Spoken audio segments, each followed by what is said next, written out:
तो दोस्तों की कहानी मेहनत के साथ साथ अकल का भी होना बहुत ज़रूरी है। तो देखिए कहानी, जिंदगी में केवल मेहनत करना ही काफ़ी नहीं होता। मेहनत के साथ साथ सही दिशा और बुद्धिमत्ता भी बहुत आवश्यक है। चलो तो देखते हैं कहानी। शहर में दो दोस्त चंदन और कुंदन साथ में रहते थे। दोनों बचपन से लेकर कॉलेज तक एक ही साथ पढ़ाई की। पढ़ाई पूरी करने के बाद दोनों ने एक ही कंपनी में नौकरी के लिए आवेदन किया और किस्मत से दोनों को नौकरी मिल गई। कुछ समय बाद चंदन को लगातार प्रमोशन मिलते गया, जबकि कुंदन की स्थिति वही के वही रही। धीरे धीरे कुंदन के मन में चंदन के प्रति ईर्ष्या घर करने लग गई। वही सोचने लगा कि आखिर चंदन ऐसा क्या करता है जो उसका इतनी तरक्की हो रही है। एक दिन कुंदन का गुस्सा फूट पड़ा। बॉस ने उसे एक काम सौंपा तो उसने झगड़ते हुए कहा, आप हमेशा चंदन को तरजीह देते हैं। मैंने भी मेहनत की है, लेकिन आपको सिर्फ चंदन ही अच्छा लगता है, इसलिए अब मैं ये काम नहीं करूँगा। बॉस ने कुंदन की बात शांति से सुन ली और कहा, तुमने मेहनत तो की है, लेकिन शायद वैसी नहीं जैसी करनी चाहिए।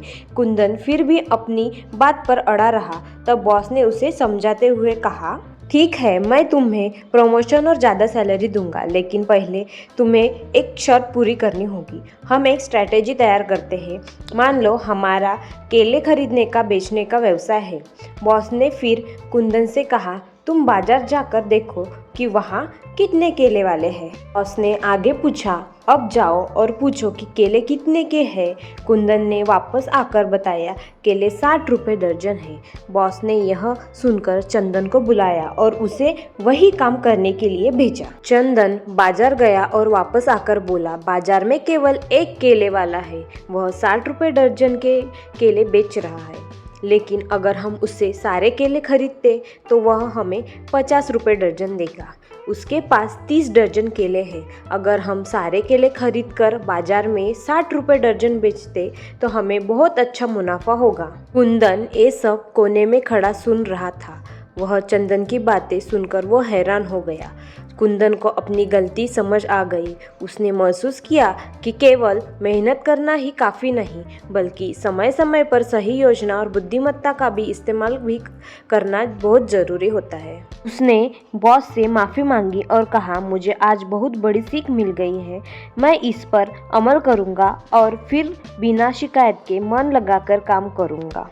यह कहानी हमें यह सिखाती है कि मेहनत और बुद्धिमत्ता दोनों का संतुलन होना सफलता के लिए आवश्यक है। सही सोच और मेहनत का मेल ही जीवन में हमें आगे बढ़ने के लिए मदद करता है। ओम शांति। कहानी की 4 मुख्य संदेश। मेहनत और बुद्धिमत्ता का संतुलन हमेशा रहना चाहिए।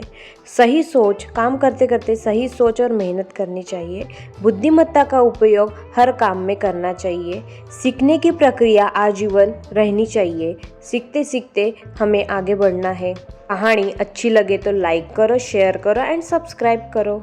कहानी सुनने के लिए धन्यवाद।